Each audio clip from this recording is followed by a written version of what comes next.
Liver series में आज मैं आपको एक केस के बारे में बताना चाहूँगी और वो काफ़ी इंटरेस्टिंग केस है। ये पेशेंट जो हैं मुझसे काफ़ी टाइम से ट्रीटमेंट ले रहे हैं अपनी प्रॉब्लम्स के लिए, अपनी एलर्जीज़ के लिए, स्किन एलर्जीज़ के लिए। लेकिन कुछ बीच में ऐसा हुआ जो कि थोड़ा सा अलार्मिंग था। तो पहले तो इनका जो रेगुलर ट्रीटमेंट मेरे साथ स्किन एलर्जीज़ का चल रहा था, रेस्पिरेटरी इश्यूज़ का चल रहा था, तो काफ़ी टाइम से मुझे इनकी हिस्ट्री पता थी। सो होम्योपैथी में बहुत इम्पोर्टेंट होता है हिस्ट्री का जानना कि पेशेंट को पहले क्या क्या प्रॉब्लम्स रह चुकी हैं और अब जब वो आया है तो वो किन किन प्रॉब्लम्स के साथ आपके पास आया है। क्योंकि कई बार ऐसा होता है कि नई नई प्रॉब्लम्स जो हैं वो इवॉल्व हो जाती हैं बीच में, और होम्योपैथी में हमें उन्हें भी देखना पड़ता है। ऐसा नहीं है कि हम नई प्रॉब्लम्स को इग्नोर कर सकते हैं और पुरानी प्रॉब्लम्स को ही ट्रीट करते जाएं। तो जब मैंने इन पेशेंट को ऑब्जर्व किया, जब ये मेरे पास आए, his age is around 50-55 and मेरे साथ ये ऑलमोस्ट 10 ईयर्स से जुड़े हुए हैं, तो मुझे इनकी फैमिली हिस्ट्री भी पता है। मुझे पता है कि इनकी मैरिटल लाइफ कैसी है, इनके बच्चों में आगे क्या क्या प्रॉब्लम्स और इश्यूज हैं। तो काफ़ी जेनेटिकली मैं इनकी हिस्ट्री को जानती थी। सो इन पेशेंट के साथ प्रॉब्लम सबसे ज़्यादा ये आ रही थी कि धीरे धीरे करके इनका एक तो वेट जो है वो गिर रहा था एंड फिर इनकी एपेटाइट लो हो गई, इनके में कोई एनर्जी नहीं थी। मुझे इनका फेस बड़ा सनकन सा लग रहा था। तो अपने लेवल पे इन्होंने बहुत लोगों को कंसल्ट किया, दूसरे डॉक्टर्स को, और फिर भी इनको कोई रिलीफ नहीं आ रहा था। बहुत मेडिकेशन चली इनकी, मेडिकेशन की वजह से इनमें वीकनेस और आने लग गई। मेडिकेशन के कुछ साइड इफेक्ट्स जो थे वो इनकी बॉडी में दिखने लगे। तो एक्चुअली जो स्किन एलर्जी भी हम इनकी ट्रीट कर रहे थे तो वो वापस आने लग गई स्किन प्रॉब्लम्स, क्योंकि उनको इतना ज़्यादा गर्म दवाइयाँ जो हैं वो कंज्यूम कर रहे थे जो कि इनको नहीं सूट कर रही थी। जब ये मेरे पास आए तो काफ़ी वरिड थे, बिकॉज ऐसी उन्होंने अपनी सिचुएशन नहीं देखी थी। थोड़ा सा उनके लिए अलार्मिंग थी सिचुएशन। मैंने थरली चेक किया, एक एक चीज़, उनके नेल्स देखे, उनकी आईज देखी, उनके फेस पे मुझे एक पेलनेस लगी। एंजाइटी, घबराहट तो दिख ही रही थी, because he was worried about his health कि उन्हें क्या हो गया। Equally his family was, because ऐसी सिचुएशन कभी आई नहीं थी। मैंने उनको कुछ टेस्ट लिख के दिए कि भाई आप ये सब टेस्ट कराइए, जिसमें कंप्लीट ब्लड काउंट था, लिवर फंक्शन टेस्ट था, किडनी फंक्शन टेस्ट था, और एक मैंने अल्ट्रासाउंड भी दिया था उनको कि आप एक बार वो करा लो, क्योंकि इश्यूज बहुत ज़्यादा आ रहे थे पेट से रिलेटेड। बट मुझे कहीं ना कहीं एक डाउट था कि कोई एक चीज़ है जो कि मिसिंग है और वो कैच नहीं हो रही है। तो पहले मैंने इनको 1-2 विजिट्स पे जब बुलाया, शॉर्ट पीरियड में, 7 डेज के पीरियड में, टू एसेस के भाई क्या है, जब तक की रिपोर्ट्स हमारे पास आती। तो रिपोर्ट्स में मुझे लिवर में एनलार्जमेंट दिखी, और जो इनके पैरामीटर्स थे, ब्लड पैरामीटर्स, उसमें भी लिवर फंक्शन टेस्ट में मुझे काफ़ी वेरिएशंस दिखे। उनका SGOT, SGPT बढ़ा हुआ था, इनका ALP, अल्कलाइन फॉस्फेटेज जो था वो भी बढ़ा हुआ था, बिलीरुबिन अफेक्ट हुआ था। तो अगेन मेरी थोड़ी सी दिमाग की और घंटी बजी, और मुझे थोड़ा सा प्रोब करना था इनको, बिकॉज ये बहुत सेंसिटिव इश्यूज होते हैं और हमें ये भी ध्यान रखना होता है कि कोई भी पेशेंट ऑफेंड नहीं होना चाहिए इन सब बातों से, क्योंकि इन पेशेंट की ट्रैवलिंग बहुत ज़्यादा रहती है। तो मुझे इनसे पूछना पड़ा कि कहीं किसी तरीके से कोई अनप्रोटेक्टेड सेक्सुअल इंटरकोर्स हुआ है इनका। तो पहले इन्होंने मुझे नहीं बताया ओपनली, और उनके फेस पे एक मुझे क्वेश्चन मार्क लगा, जिससे अगेन मैं डाउटफुल हुई। देखिए, होम्योपैथिक डॉक्टर को जो है वो एक्सप्रेशंस, फेस जो एक्सप्रेशन होते हैं, फेशियल एक्सप्रेशंस, वो नोट करना, और आईज का जो कांटेक्ट है आपके साथ पेशेंट का, वो नोट करना बहुत ज़रूरी होता है, बिकॉज हर कोई नेचुरली इतना ओपन अप नहीं होता है कि भाई वो अपनी सब चीज़ें रिवील कर दे। उस वक्त वो चले गए, लेकिन शायद उनको ये सेल्फ रियलाइजेशन हुआ कि अगर वो मुझे ये चीज नहीं बताएंगे तो ट्रीटमेंट आगे नहीं बढ़ पाएगा। तो उन्होंने मुझसे ये फोन पे थोड़ा करेज लेके मुझसे डिस्कस किया कि उनका एक अनप्रोटेक्टेड सेक्सुअल इंटरकोर्स हुआ था एक लेडी के साथ। सो आई डिडंट गो इनटू और probe into his personal details, but मेरे लिए ये बहुत जरूरी था जानना, क्योंकि उस बेसिस पे ही मेरी आगे की इन्वेस्टिगेशंस जो हैं वो चलती और उस बेसिस पे ही आगे की मेडिसिन थी। तो जब हमने पूरा देखा और फिर मैंने इनको थोड़े से टेस्ट और लिख के दिए according to case whatever he discussed with me, so then I concluded कि ये लिवर की तरफ जा रहा है प्रॉब्लम जो है, एंड रिपोर्ट्स में साफ साफ नजर आया और रिपोर्ट्स में हेपेटाइटिस भी पॉजिटिव आया। अब यहाँ पे देखिए बहुत मेजर रोल बनता है होम्योपैथी का, बिकॉज अभी तक किसी भी डॉक्टर ने, किसी भी तरीके के डॉक्टर ने, उन्होंने एलोपैथिक डॉक्टर को दिखाया, उन्होंने आयुर्वेदिक डॉक्टर को दिखाया, because he is a firm believer of natural treatments. So उसमें से किसी भी डॉक्टर ने ये चीज नहीं पॉइंट आउट करी कि उनको लिवर की प्रॉब्लम हो सकती है, हेपेटाइटिस हो सकता है।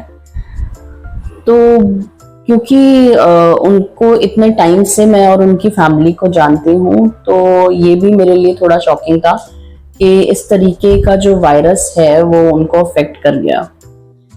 तो मैंने उनको मेडिसिन देना शुरू किया एंड ऑलमोस्ट इनको 2-3 मंथ्स लगे उस चीज से रिकवर करने में, और अभी भी वो मेरे साथ जुड़े हैं ट्रीटमेंट के लिए। बट अभी जो सिचुएशन है वो बहुत बेहतर है। जो उनका फाइब्रो स्कैन वगैरह भी जो आया है वो पहले से बहुत बेटर है और इन्फ्लेमेशन काफी रिड्यूस हो गई है थैंकफुली। इस पर्टिकुलर केस के रिगार्डिंग देखिए मैं मेडिसिन अभी आपको डिस्क्लोज नहीं कर सकती, because every medicine goes from case to case. So इस केस में पर्टिकुलरली आई मेड श्योर कि मैं कॉन्स्टिट्यूशनल मेडिसिन दूं, क्योंकि मुझे ये केस बहुत टाइम से पता था। तो मैंने उनके सारे mentals, physicals and what led him to take this step to have a unprotected sex, वो सब भी मैंने उनसे पूछा, और उसके बाद जाके उनके लिए जो रेमेडी निकल के आई उनके एक्यूट प्रॉब्लम्स पे। सो होम्योपैथी में मुझे क्या मतलब, जितने होम्योपैथिक डॉक्टर्स हैं दे मेक श्योर कि एक तो कॉन्स्टिट्यूशनल मेडिसिन जो कि आपके मेंटल और फिजिकल मेकअप को मैच करती है वो देना बहुत जरूरी है, और साथ साथ मैंने वो मेडिसिन चलाई इनकी जो इनके एक्यूट सिम्टम्स को जो है वो रिकवर करे और इनकी हेल्थ इंप्रूव हो। तो मैं थोड़ा सा आपसे शेयर करूंगी कि किस तरीके से मैंने डिफरेंशिएट किया हेपेटाइटिस में, जॉन्डिस में और लिवर सिरोसिस की कंडीशन में। सो ये कॉमनली मैं एक सबके लिए बता रही हूँ कि सिर्फ इस पेशेंट के रिलेटेड नहीं, बट क्या क्या डिफरेंसेस होते हैं हेपेटाइटिस में, जॉन्डिस में और लिवर सिरोसिस में। तो हेपेटाइटिस भी जो है वो काफी तरीके का होता है, जैसे कि हेपेटाइटिस ए जो है वो कंटामिनेटेड वाटर से हो जाता है, फूड से हो जाता है। हेपेटाइटिस बी जो है वो एक्चुअली इन्फेक्टेड ब्लड, सीमेन और सिरिंजेस, नीडल्स, इनसे हो जाता है। हेपेटाइटिस सी जो है वो एक्चुअली बहुत ही मेजर प्रॉब्लम हो जाती है, जो कि ब्लड टू ब्लड कांटेक्ट में आता है and it becomes a very serious issue if it is not treated on time. So again hepatitis D और ई भी जो है वो भी अगेन जो है थोड़ा सा अलार्मिंग होता है, because it is more serious situation than hepatitis A and B. So unprotected sex से जो मेजरली हो जाते हैं वो हेपेटाइटिस सी और हेपेटाइटिस बी जो है वो मेनली होते हैं।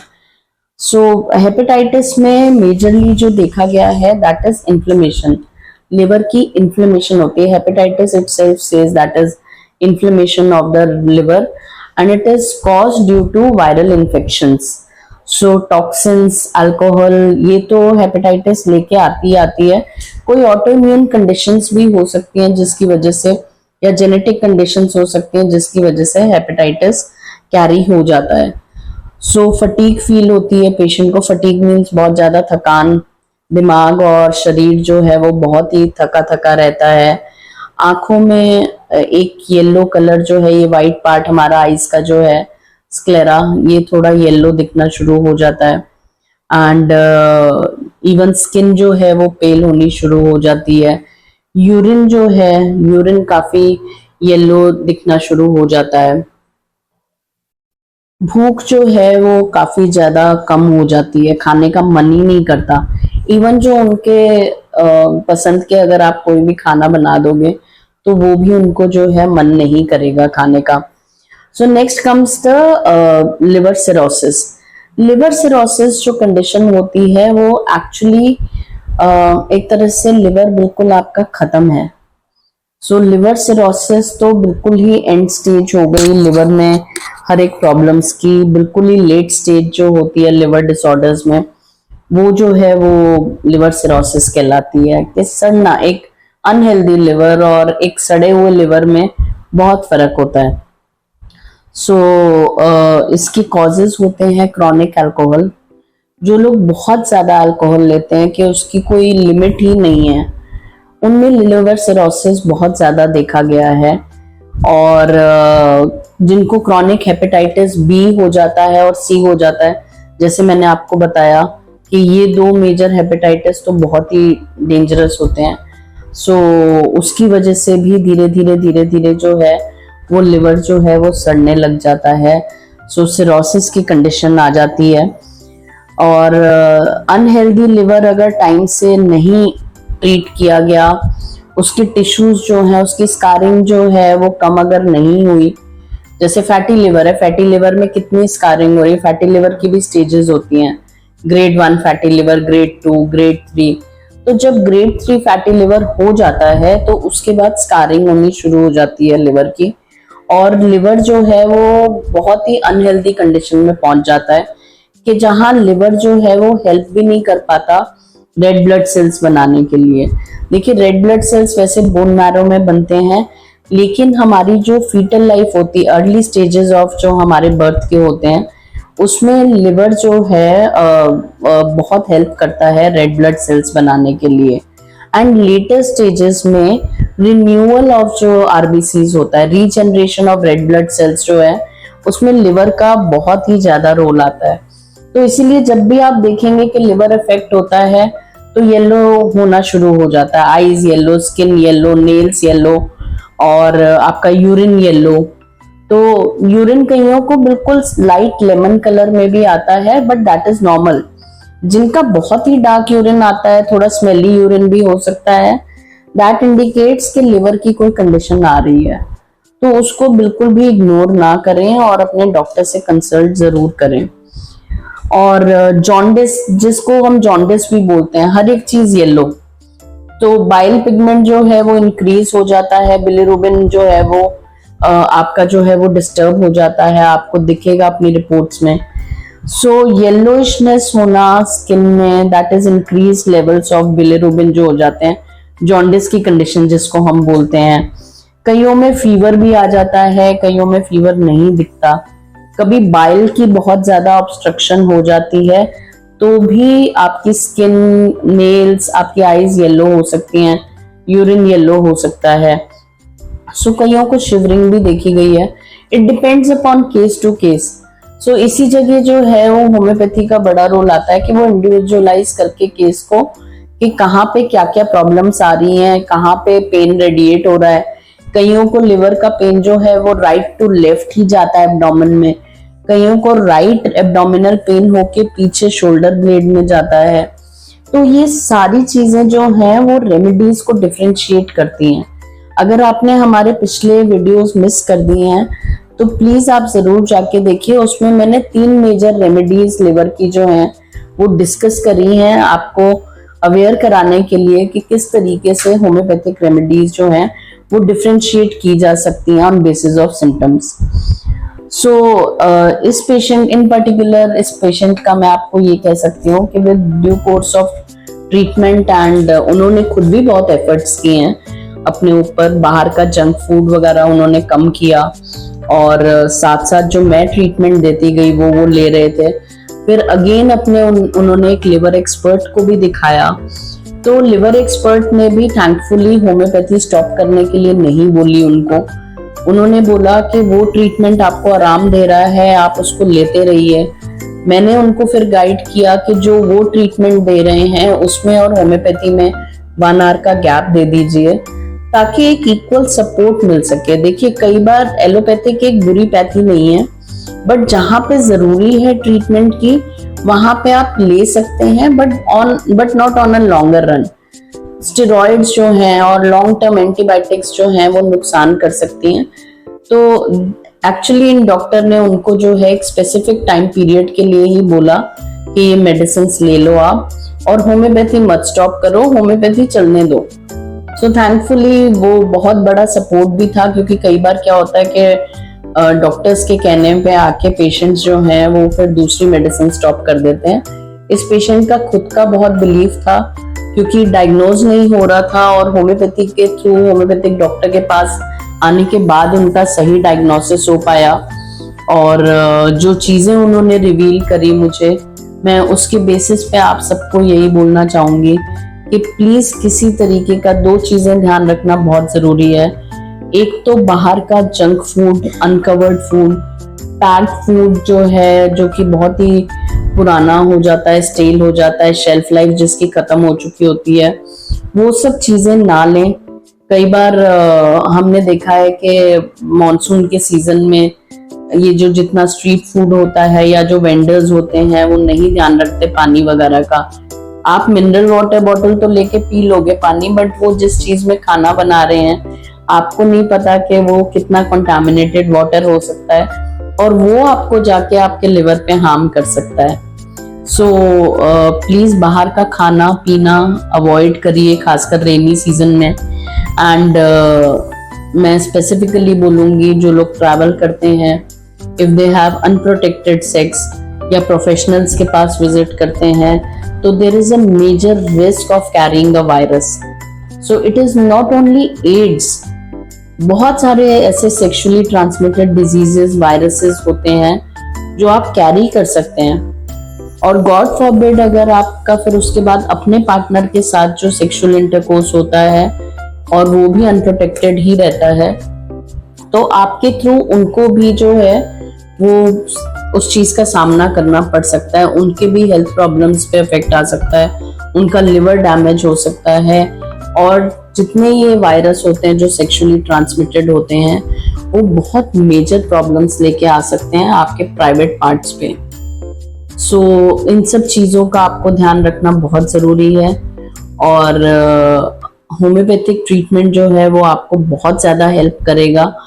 आपने अगर आज तक होम्योपैथिक ट्रीटमेंट नहीं लिया अपनी किसी भी प्रॉब्लम के लिए, अगर आपको लगता है कि होम्योपैथिक ट्रीटमेंट मेरे को हेल्प कर सकता है, तो ज़रूर लीजिए। अपने नियरेस्ट रजिस्टर्ड प्रैक्टिशनर के पास जाइए, जिनके आपके रिव्यूज़ देख के कि भाई वो डॉक्टर अच्छे हैं और उनके रिव्यूज़ अच्छे हैं, ज़रूर देखिए। और एक ट्रस्टेड होम्योपैथिक डॉक्टर के पास जाके आप अपना ट्रीटमेंट कराइए। आपको मुझसे कोई भी क्वेरी हो, कुछ भी आपको क्वेश्चन पूछना हो, आप मुझसे कमेंट बॉक्स में जाके लिख के पूछ सकते हैं। हमारे फ़ोन नंबर्स डिस्प्लेड हैं। अगर आपको अपॉइंटमेंट चाहिए, कोई ट्रीटमेंट चाहिए हमसे, तो प्लीज़ हमें कॉल करिए, हमें बताइए अपनी problem, and if there is a treatment in homeopathy we will definitely help you. Thank you so much for watching.